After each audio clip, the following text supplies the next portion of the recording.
Hola, hola, querido hermano y hermana, gracias por estar aquí nuevamente en este estudio bíblico que hemos denominado Nuestro Maestro es el Mesías. A medida que nosotros nos vamos alejando de la creación, entonces ya la forma en que el profeta va narrando lo que él vio o lo que se le dijo o lo que se le narró, es decir, la revelación que él tuvo, de la forma en que la haya tenido, no sabemos cómo fue exactamente. Entonces nosotros nos vamos sumergiendo en como una historia. Vamos entonces a la escritura. Vamos a Génesis capítulo 4. Génesis capítulo 4. Dice la palabra del Señor: conoció Adán a su mujer Eva, la cual concibió y dio a luz a Caín, y dijo: por voluntad de Jehová he adquirido varón. Esas fueron sus palabras, ¿verdad? Y Dios le concedió un primer hijo, su primogénito, Caín. Ese fue el primer hijo de Adán y Eva. Eso es lo que dice la escritura. Después dio a luz a su hermano Abel. Después, o sea, que Adán y Eva tuvieron luego otro hijo varón, que fue Abel. Hubo hijas hembras, ¿verdad? Entre Caín y Abel. No dice la escritura. No dice la escritura tampoco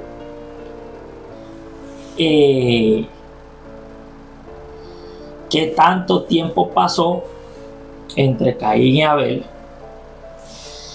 Son detalles que ahí están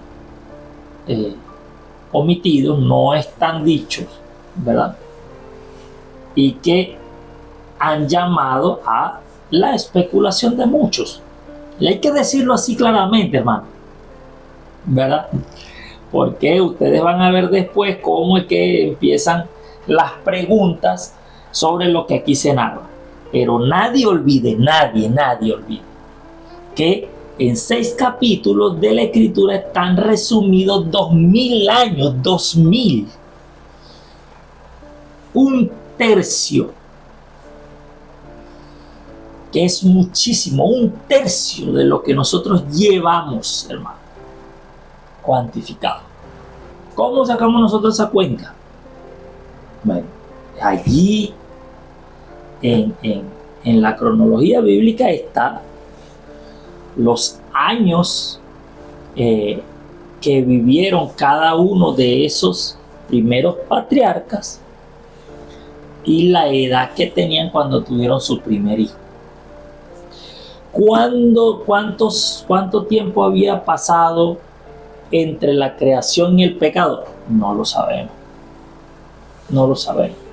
En lo que Adán peca, suponemos que empieza su decadencia.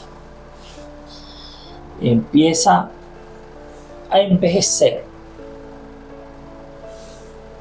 Empieza a morir, ¿verdad? Pero se narra cuántos años tenía Adán al momento de tener a Set. ¿Desde cuándo se empiezan a contar? Desde el momento que Adán fue creado, no sabemos. No sabemos.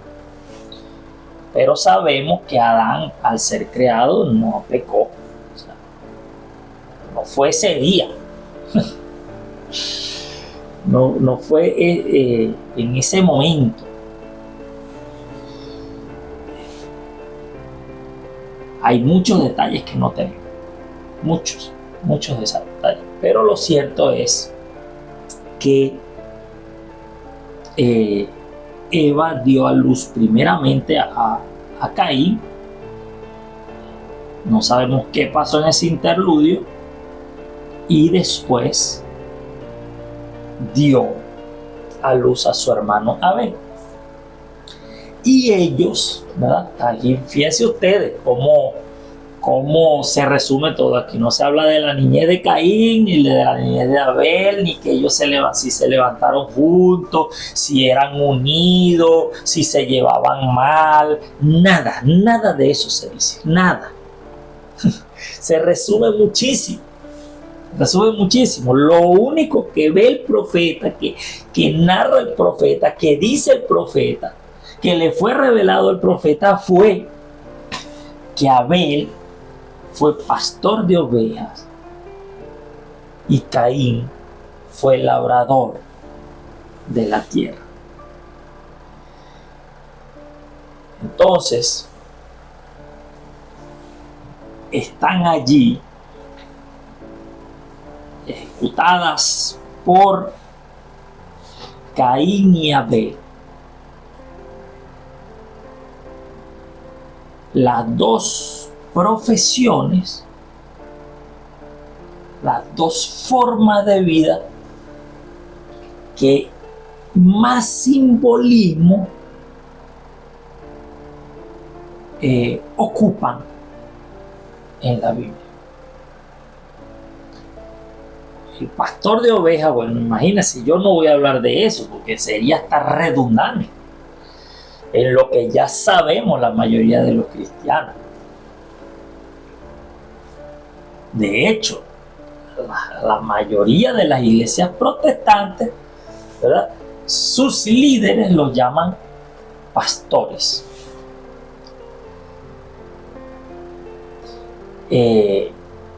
Entonces, pastor de ovejas, simbólico 100%. Y Caín fue labrador de la tierra. Un poco menos estudiado el simbolismo de el labrador, pero también altamente simbólico, hermano. Y es sorprendente cómo Jesús, el buen pastor, él habla de su padre como el labrador. Es increíble. Jesús dice: yo soy la vid verdadera y mi padre es el labrador. Y también la parábola del sembrador. Y también el trigo y la cizaña. Y también tantas otras simbologías que se hacen respecto a la siembra y a la siega, a la lluvia temprana y a la lluvia tardía. Las fiestas de Jehová están enmarcadas en los ciclos de siembra de Israel.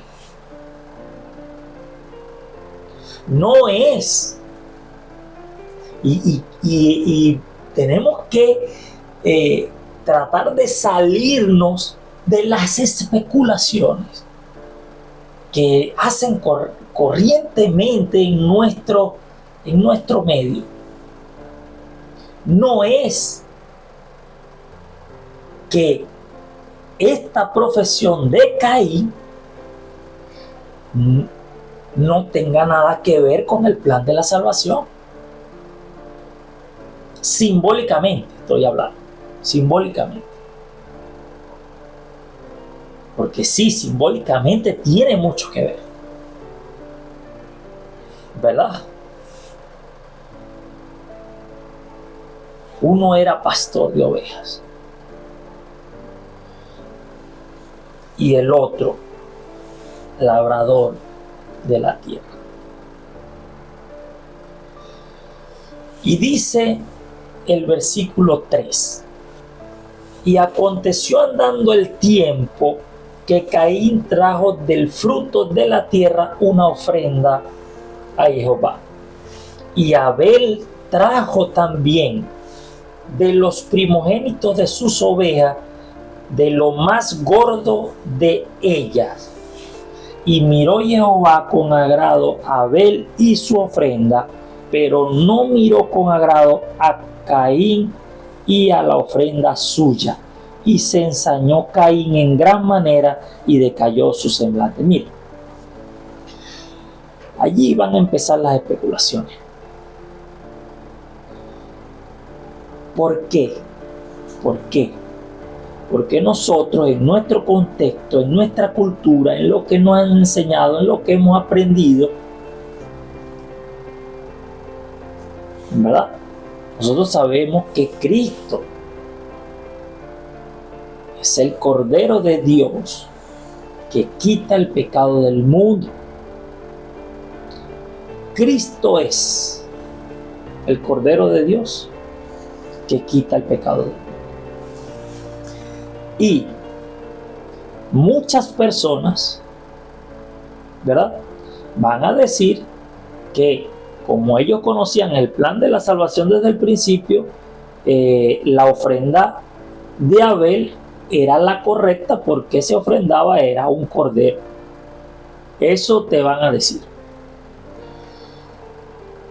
Pero mis hermanos, cuando usted lee la Escritura,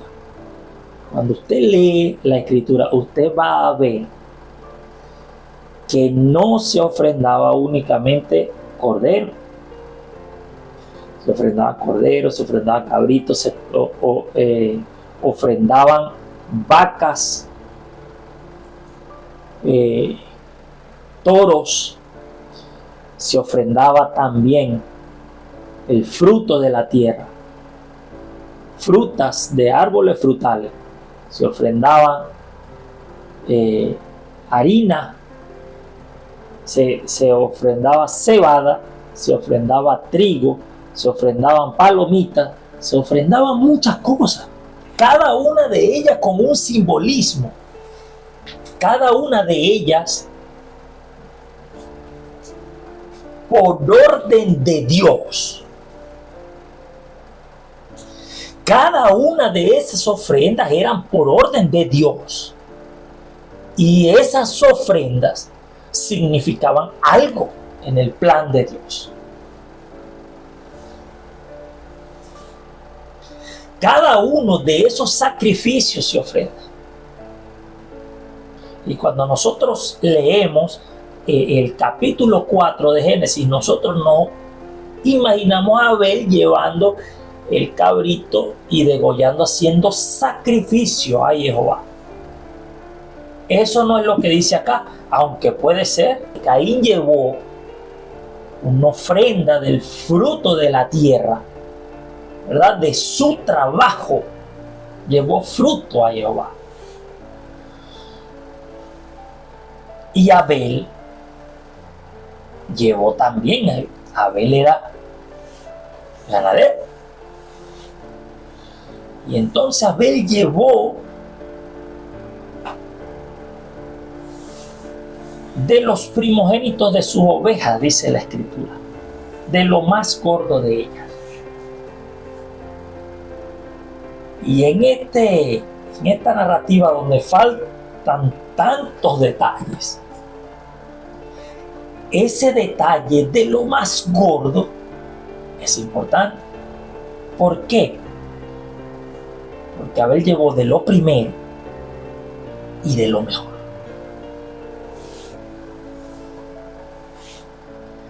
Abel llevó de lo primero, los primogénitos de sus ovejas. Entonces la gente dice, no, ellos conocían la ley. Eso no dice aquí. No voy a especular. Probablemente sí, ellos hablaban con Dios. Pero no, yo no puedo decir eso. Yo lo que voy a decir es lo que está acá. ¿Verdad? Y lo que está acá es que Abel llevó lo mejor como ofrenda para Jehová. Y aunque Caín se nombra primero en la voluntad de llevar la ofrenda, porque dice primero, y aconteció andando el tiempo que Caín trajo del fruto de la tierra una ofrenda a Jehová, que se ofrendaba en la ley se ofrendaba el fruto de la tierra. No nos olvidemos de eso. Pero en el versículo 5 o en el final del versículo 4 y en el inicio del versículo 5 hallamos que dice la escritura: y miró Jehová con agrado a Abel y a su ofrenda. A Abel y a su ofrenda miró con agrado. Y Jehová, nuestro Dios todopoderoso, pero no miró con agrado a Caín y a la ofrenda suya.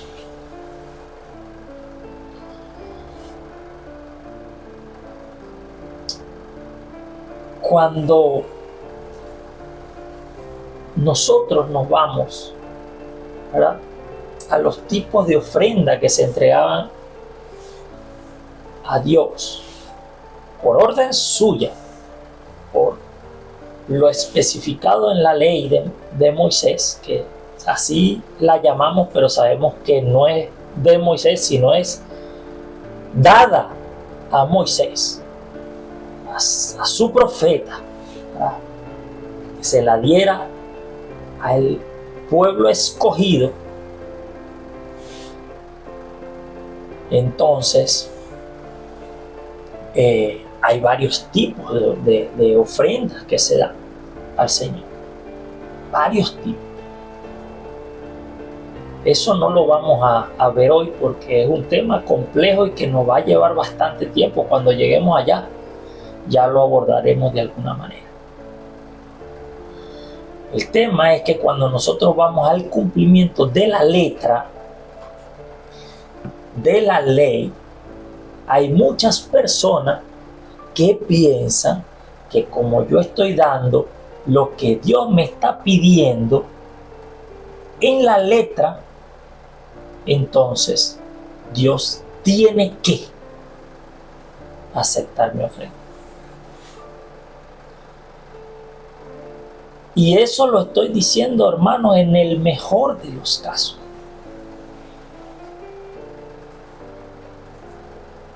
Porque hay personas que quieren ofrendarle a Dios lo que Dios no pide.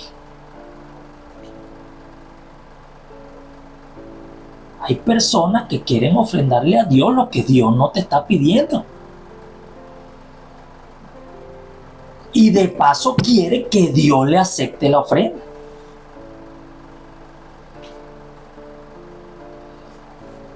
Pero no necesariamente por estar ofrendando a Dios lo que Dios está pidiendo en lo físico, en la carne, eso significa que Dios vaya a aceptar tu ofrenda. Hay una base bíblica para esa afirmación que yo te estoy haciendo hoy. Sí, sí hay. Muchas. No es que hay una, muchas. Pero la más famosa de ellas está en Isaías capítulo 1. Dice desde el versículo 10: príncipes de Sodoma, escucha esto, hermano. Escucha esto.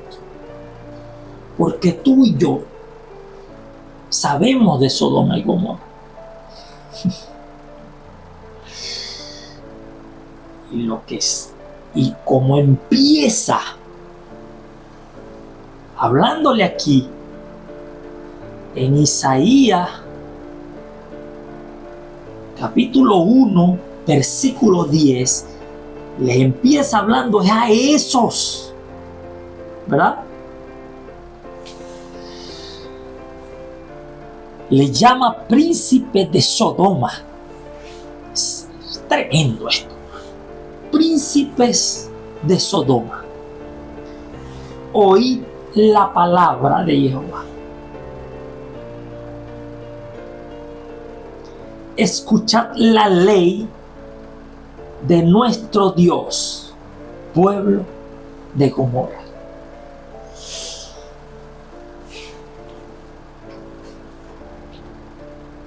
Cuando habla Dios así, wow, a mí se me arruga el corazón.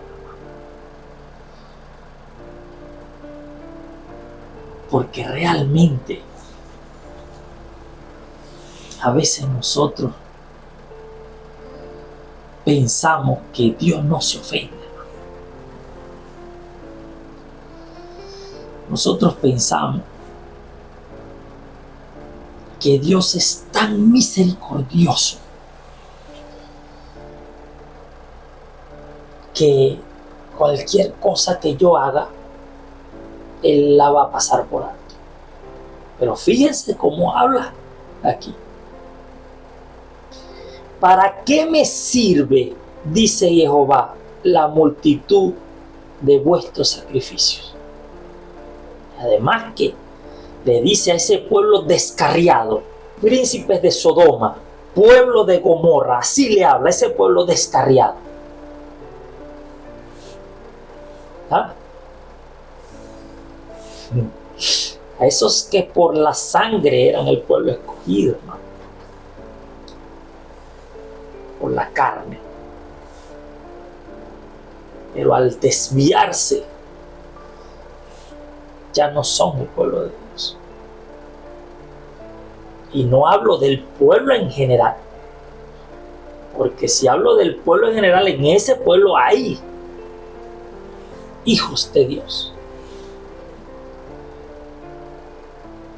Y en nuestro pueblo, por la sangre y por la carne, también hay hijos de Dios.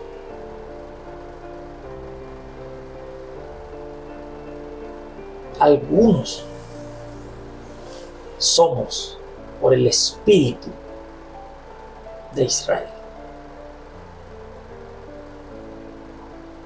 descendientes de Abraham, dice el apóstol Pablo. ¿Para qué me sirve, dice Jehová, la multitud de vuestros sacrificios? Hastiado estoy de holocausto de carneros y de cebo de animales gordos. No quiero sangre de bueyes, ni de ovejas, ni de machos cabríos. ¿Quién demanda esto de vuestras manos cuando venís a presentaros delante de mí para hollar mis atrios? No me traigáis más vana ofrenda. El incienso me es abominación. Luna nueva y Shabbat, el convocar asambleas, no lo puedo sufrir.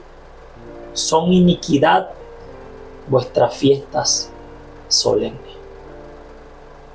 Vuestras lunas nuevas y vuestras fiestas solemnes las tiene aborrecidas mi alma. Me son gravosas, cansado estoy de soportar. Y nosotros vamos a estudiar que todo eso lo pidió. Todo lo que Dios está diciendo aquí, que lo tiene hastiado, que le aborrece, que es abominación, esas cosas fueron pedidas por Él. Entonces, ¿por qué son abominación para Él?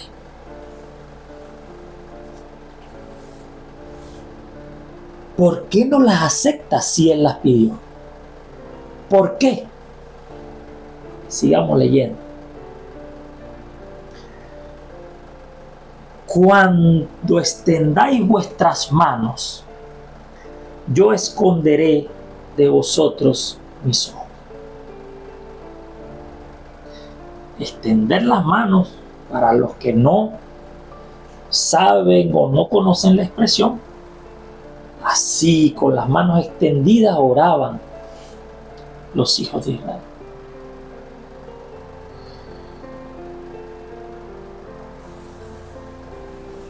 Asimismo, cuando multipliquéis la oración, de eso estamos hablando, yo no oiré. Yo no oiré. Llenas están de sangre vuestras manos. Lavaos y limpiaos.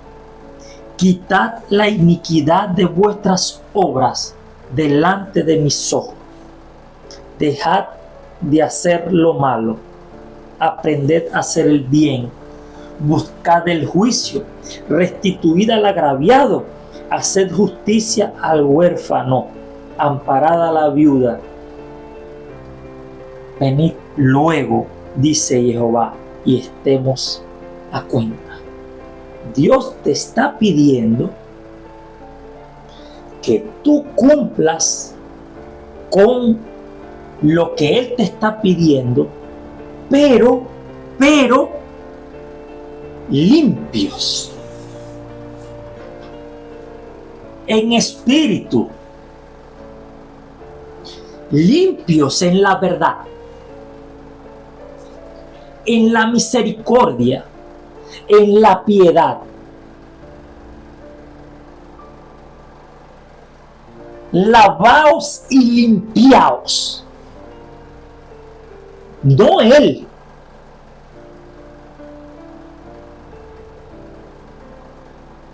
Lavaos y limpiaos.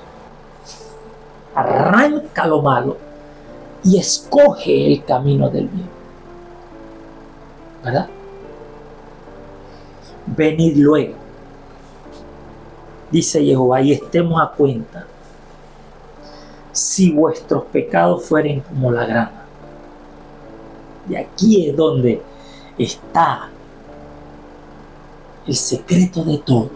Nosotros estamos en pecado. Y el pecado no nos lo podemos quitar nosotros. Nosotros vamos al Señor con un corazón sincero, humillado, contrito. ¿Verdad? Vamos a Él arrepentidos verdaderamente de nuestras obras, de nuestra iniquidad y de nuestro pecado. Y Él nos va a perdonar. Si vuestros pecados fueren como la grana, como la nieve serán emblanquecidos. Si fueren rojos como el carmesí, vendrán a ser como blanca lana. Si quisieres y oyeres, esto es muy importante, si quisiereis, hay que querer hacer, hay que querer, y oyereis, también hay que oír, y no puedes pretender que sea una de las dos. Porque hay gente que quiere, pero no oye. Y hay gente que oye, pero no quiere.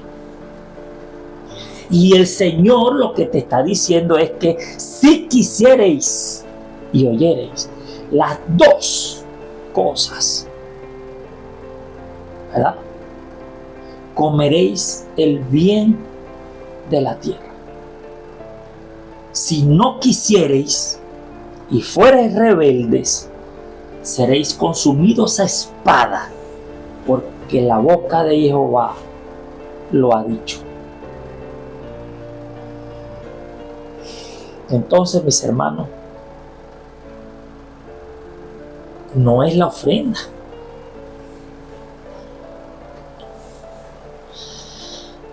es el corazón.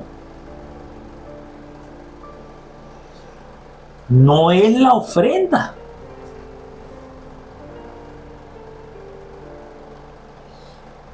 Es como yo vaya a Dios.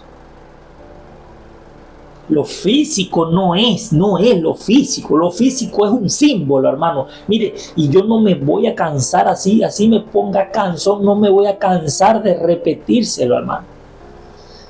Lo físico es un símbolo. Eso no lo está diciendo en el Nuevo Testamento, mi hermano querido. Solamente. Eso viene desde siempre. Desde el principio.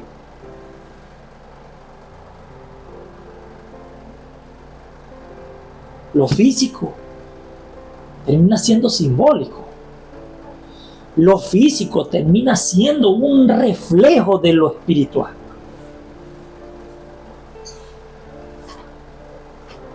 Si usted es hijo de Dios, usted va a buscar la verdad. Y sus obras van a reflejar que el Espíritu de Dios mora en usted. Si usted es hijo del diablo, sus obras, así usted logre engañar al mundo entero, a Dios no puede.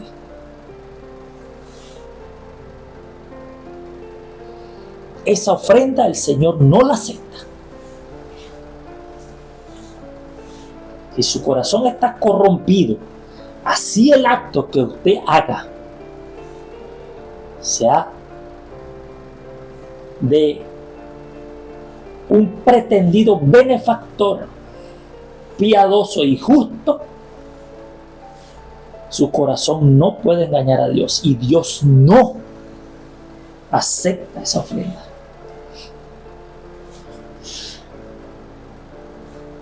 Porque Dios no puede ser engañado, hermano.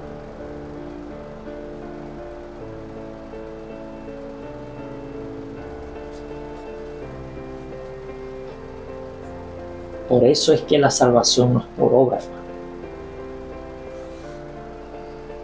La obra es un reflejo. Y el que tiene el Espíritu de Dios con él, sus obras van a ser buenas, hermano. Porque los frutos del Espíritu son buenos.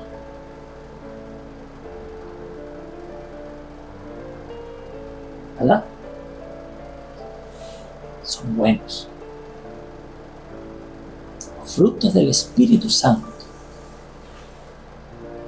van a reflejar que usted ama a Dios sinceramente. Usted se le entregó de corazón. Usted permite que Dios more en usted.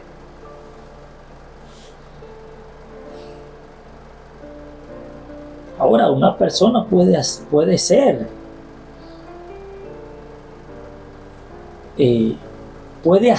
obras de caridad, de piedad, de una aparente misericordia. Y puede decir también que esas son ofrendas a Dios. Pero si su corazón no es puro, si su corazón no está entregado a Dios, si su corazón no está contrito y humillado ante Dios, si usted no está arrepentido de sus pecados, hermano, Dios no acepta su ofrenda. Tenga la certeza de eso. Como Dios no aceptó su ofrenda, dice, y se ensañó Caín en gran manera y decayó su semblante.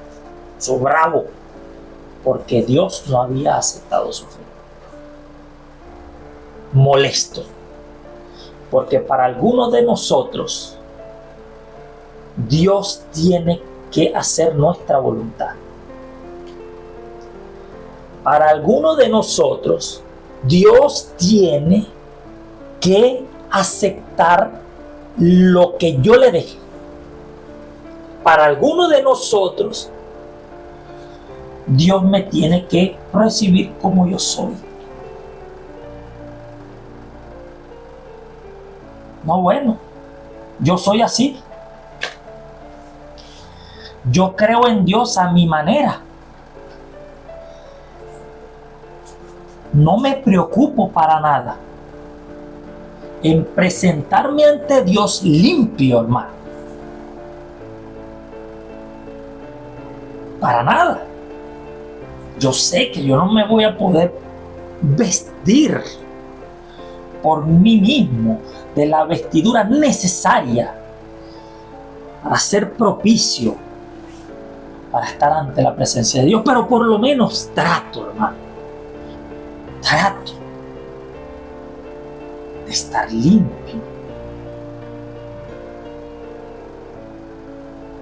Doy el paso para hacer lo que dice la palabra que es importante para Dios. Me arrepiento de lo que he hecho, que sé que Dios aborrece. Escudriño constantemente para alejarme de las cosas que Dios considera abominación. No me engaño yo mismo.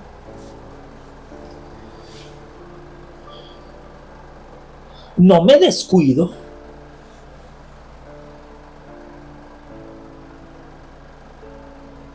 Sino que trato de pasarle lejos al pecado.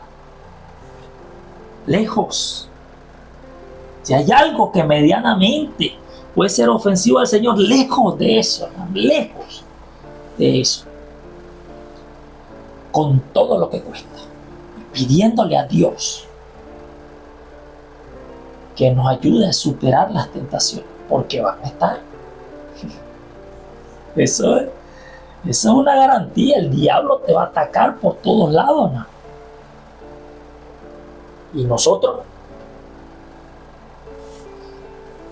lejos, tratando de estar lejos. Y si tú dices, no vale, yo puedo con esto, ese momento, hermano, ya estás casi caído.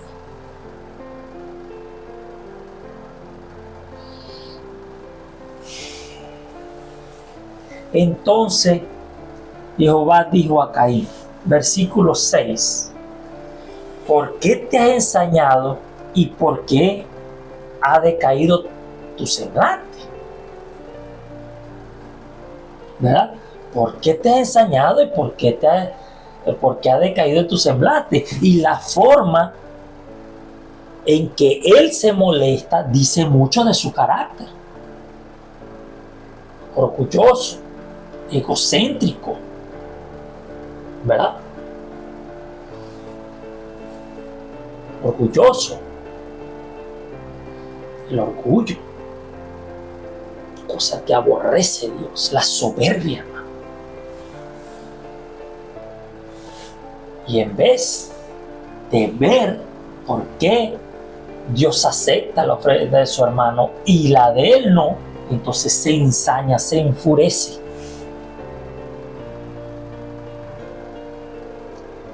Versículo 7. Si bien hiciereis, no serás enaltecido. La promesa de Dios. Si bien hiciereis, no serás enaltecido. No por el hombre, porque esa es otra de las hipocresías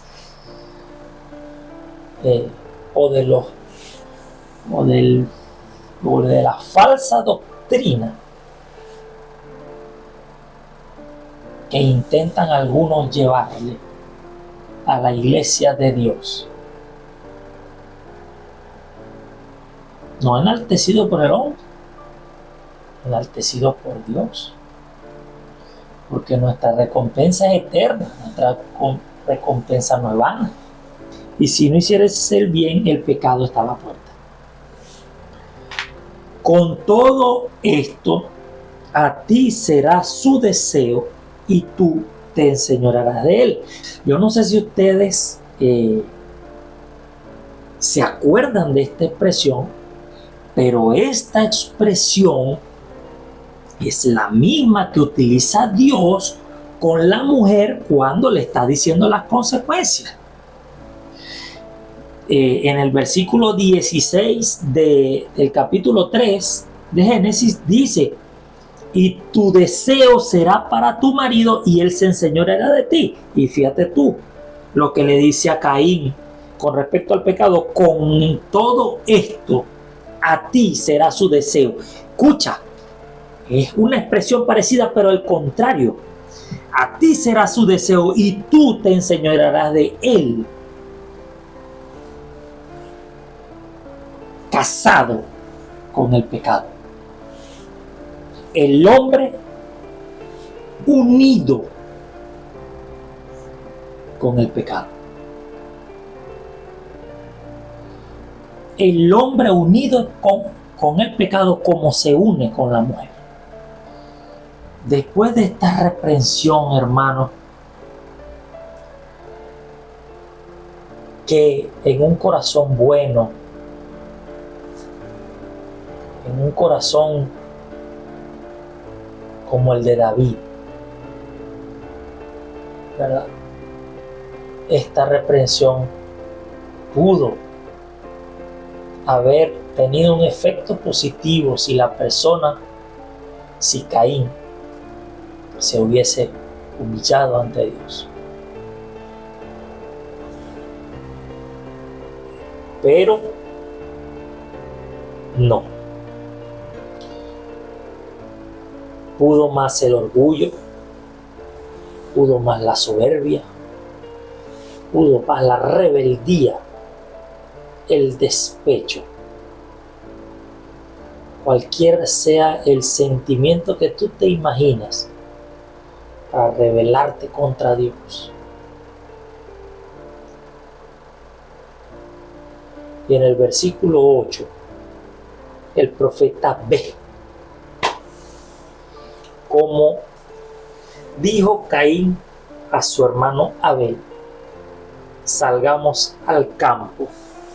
Y aconteció que estando ellos en el campo, Caín se levantó contra su hermano Abel y lo mató.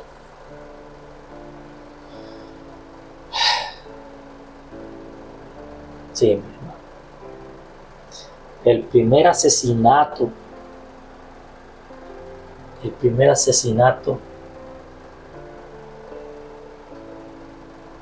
de millones y millones y millones que han ocurrido acá. Y no solo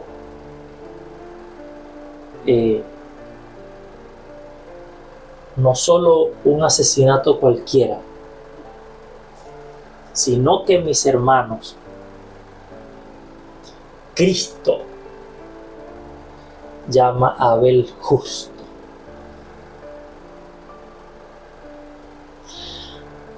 Cristo llama a Abel justo. Por supuesto, sus apóstoles también.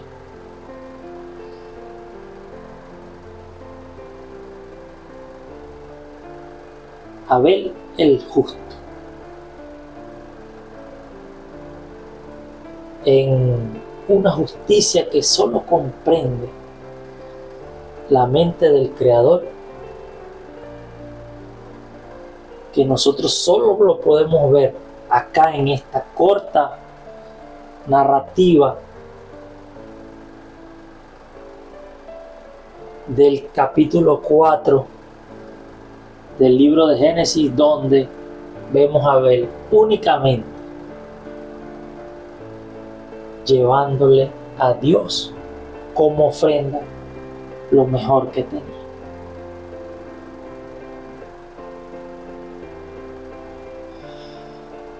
Jesús también, hermano,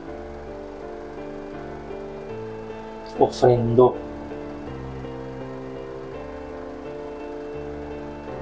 todo por salvarnos. Él lo dio todo.